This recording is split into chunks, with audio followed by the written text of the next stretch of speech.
2024 has been a year of great exposure in areas like in entertainment, in politics. But today in this video, we're going to talk about the massive amount of exposures that's been happening in the Christian community. And when I say Christian community, I'm talking all its cousins too. So that's what we're going to get in this video. Here's just a few examples. For example, we have the LA Catholic Church. Now, keep in mind, this is only one church. They just recently paid out $1.5 billion, and that's with a B, dollars, to victims of the clergy over the many years that there was a lot of abuse going on within this one church. $1.5 billion. Now, that gives you a small idea of just how much the Catholic Church has worldwide. Then we had the huge wave of Texas pastors that were either telling on themselves or getting called out and having to abruptly step down for whatever reason. Some pastors came right out and said what it was, while others, it's just a mystery. You're going to have to figure it out for yourself. Then we have T.D. Jakes and his association with Sean Combs and, the allegations of abuse, that is still doing its thing right now. Daystar. That's a whole thing that's still unraveling and uncovering and all that kind of stuff. And that's still going on right now. Then, of course, you got Billy Carson versus Wes Hunt, who's a budding Bible scholar. I think he's still in graduate school, so he hasn't graduated yet. However, they were able to do this debate. And, to be fair and be honest, I mean, Hunt did mop the floor with him. And but the thing that's really puzzling to me with this is how so many Christians are holding this up as like it was like the huge battle of the century, that all of a sudden now, he has finally been exposed. I'm talking about Billy Carson. But Billy Carson's been exposed a long time ago. I mean, you've had little YouTubers, big YouTubers that have been calling this man out for a very, very long time. But here's the thing that I think a lot of people are missing about the debate. I mean, if you're going to be totally unbiased about it, is that neither side at the end of the day really did not prove, the existence of Jesus Christ as mentioned in the Bible. They're simply debating the accuracy of the text, which text says what or whatever. But as far as, the legitimacy of the text itself, does it absolutely prove that this person called Jesus Christ actually existed, did these miracles and all of that? None of that was really fleshed out or even discussed. And it just really is amazing to me how so many Christians are parading this as like this big battle of the century kind of thing. But at the end of the day, we're still left with a lot of questions, at least those of us who are really trying to get to the absolute truth. And I know there were other exposures that's happened. It's just been too many of them this year, and they're still going on. This year, we also saw an astronomical amount of black churches who are willing to totally abandon their long-held biblical beliefs on certain subjects or certain topics, all in the name of politics. And if you didn't go along with them, well, you were in their crosshairs and you were the ones that were getting attacked. We saw pastors who have a long history of not being able to control their own sexual appetites being held up and paraded by many black parishioners as these beacons of truth in this whole political season that we just came out of with the elections. And it just was amazing to me how so many people were willing to abandon the very things that they would teach against. But all of a sudden now, all of that's out the window. Saw scriptures like, before you were in your mother's womb, I knew you, being tossed out in favor of a candidate who was very clear that she was pro-abortion. And but these are long held beliefs by the church system where they said that, no, we are pro-life. But because of politics, we saw how particularly the black church was so willing to toss that out in the name of politics. Now, in the black church, we have seen, and we've talked about this on our other platforms, the long history of the black church using gays and lesbians to get their point across, to get their message out. And but at the same time, it was a double standard in the black church where they would be used for areas like in producing music and especially music. But when it came to the lifestyle, well, that was always preached against. And, and so people who lived that lifestyle, well, they were kind of held as second class citizens in the church. But in 2024, we're starting to see a turnaround on that. And now all of a sudden, what the Bible clearly makes a case against, well, that is another one of these things that all of a sudden now, well, it's okay now. It's okay for people to be gay, lesbian, homosexual, whatever, in the eyes of the church. And again, once again, we're seeing how the black church is starting to flip on these particular issues. But here's the difference. They're doing it at the expense of excommunicating or pushing out many of their straight black men that have good character. That is very problematic. Now, another group that is like a cousin of Christianity is Hebrew Israelites. That's a group that I'm very familiar with, personally familiar with. If you follow this platform for years, you'll know that we were even part of that. And we're also seeing a lot of fissures and cracks within that belief system as well. Every month, every week, it's the same stuff over and over again. Videos are produced of how they turn every and any natural disaster into a sign of judgment from God or Yah. And in that it could be from rainfall to an earthquake or whatever. It's proof positive that somehow this is judgment. But then when you follow up the following week to find out, okay, nothing really happened afterwards. Well, you become the one that is the unbeliever. You're the one that doesn't know what they're talking about. Every unknown white man or white woman sitting in their car, probably during a lunch break, giving these TikTok revelations, talking about how they believe that now that black people are the true people of the Bible. Well, we have seen over and over again how this group will always use these videos as quote unquote primary sources, proving that their assessment that they're the people of the book. Well, it's proof because these people, that white people that we don't even know, are telling us during their lunch break, sitting in the car and just saying it. Meanwhile, the hatred that they have for each other, and it is there, is shown and demonstrated with every expose video that they do on each other. Now, this year was a year where I challenged the Bible believing community just on a simple question. What happened to the greater works? What happened to the miracles that we are supposed to be walking into now?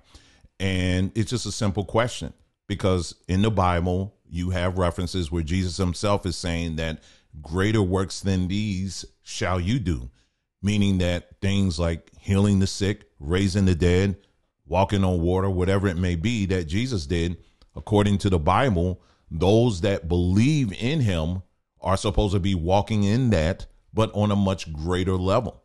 And every time that I have brought this up, I've even done videos where I went live, had my phone line open, and invited people to call in and to explain why is it that we're not seeing things like hospitals being depopulated or hearing about massive healings taking place.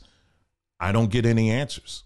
I don't get any straight answers. In fact, the only things I do get are people telling me tales of something that they witnessed years ago during a crusade or something like that. I've also pressed these individuals on the many inconsistencies that are found in the Bible, because the Bible in of itself is not a historical book. It's an ahistorical book, but it's not a historical book. And to do that, I actually turn to people who have dedicated their entire lives to answer these questions. And so what I would do is take that information that they've acquired through their lifelong dedication to this topic and will present it to people who are Bible believers, and to ask them, hey, what do you think of this? Why is this not matching with that? Unfortunately, I met with accusations of giving too much credence to white man's theologies, Another one is that I'm worshiping my mind. I'm worshiping myself. I see myself as a god. The typical response is, honey, listen, don't even worry about it. At the end of the day, God is going to figure all this out for us. Now, if you've been following this platform for a minute, you know that lately we have been talking about these important facts. These are realities. Number one, the Black American population is dwindling. When it comes to reading and writing, we lag behind most other groups. Same goes for mathematics and science. So how can anyone expect any real analysis of the Bible when these important things are left out? I mean, what kingdom do you expect to build when our reading and writing skills are low, our comprehension is low, and on top of that, many of us hate each other? I know these are things that make you uncomfortable or you don't like to hear, but this is truth. You know, the thing that many of you are looking for, you claim that you're looking for. Yes, this is truth. And truth a lot of times is not comfortable at all, but it's what moves us further. Based on what I've seen in my own lifetime and based on history in of itself, what I've concluded is that religion in of itself is nothing more than an extension of government. It gives people something to believe in. And what does this system want us to believe in? It wants us to believe that the matrix is the real reality. I mean, when you think about it, what religion actually goes against government? I mean, really think about this for a second. Most religions, major religions, are pretty much compliant. In fact, the only mobs that you'll see them assemble in is if it's some type of concert or police escorted march. Now, am I encouraging uprisings by religions?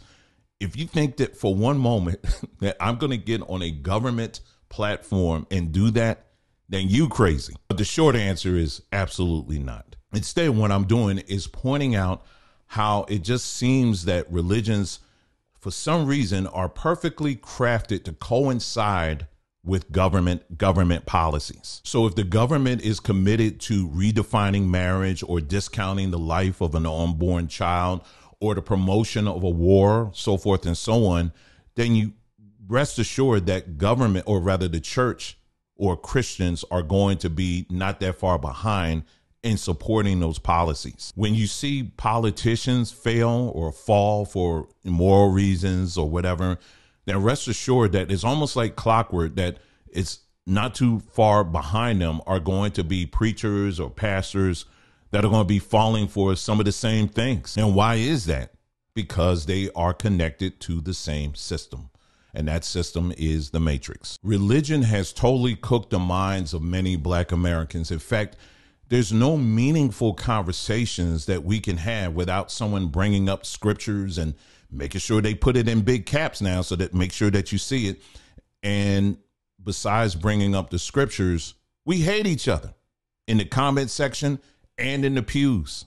The absolute worst projects that I've been part of or led at times have been projects that have involved or centered around Bible believers. The jealousy, the backbiting, the backstabbing, the sabotaging, the passive aggressiveness. There is no way that any sane person can expect kingdom building when the builders that are around you engage in this type of behavior on a regular basis and then use scripture to back it up. Now, on the flip, I have seen churches who have gone through building programs and they do it without a hitch. In fact, you have the parishioners or the members who will oftentimes donate their own time, donate money, and they ultimately get it done.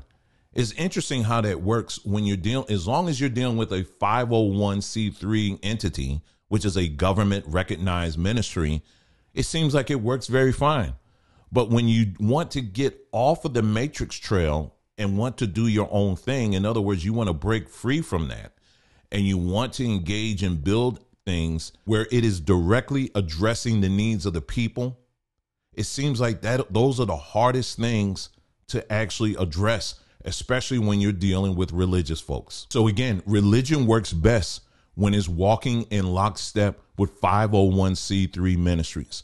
Now, if you don't believe that, all you got to do is take a look at this recent elections where millions of Christians lined up to vote for Trump simply because they believe that God put them there. Now, if you made it to this part of the video, I wish to congratulate you because you have made it past the average viewership of many videos on YouTube. And if you didn't leave a comment yet, you get extra points. Now, I know for some of you by now, you may think that, oh, he hates the Bible. He hates Christians. He hates whatever, religion and all of that stuff.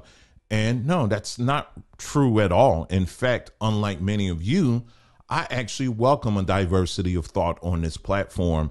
And I'm not going to send you to hell or speak damnation over you, which has happened to me many of times from religious people for simply not agreeing with their biblical worldview on things. We actually welcome a diversity of thought here. But the one thing that we stay consistent on this platform is that you can believe what you want to believe. But at the end of the day, your belief doesn't mean it's true. I can believe in anything I want. I can believe I'm a tree. It doesn't mean that I'm going to sprout oranges tomorrow. The truth is that religious people really don't want the truth. What they want is uniformity and compliance, the very thing that government demands of the people. So while Bible land continues to crumble under its own weight, we here at Samba Journeys, well, we're going to continue to do the things that we've also always been doing here, and that is encouraging reading. We're going to be getting into writing because that's a lost art that needs to be revived.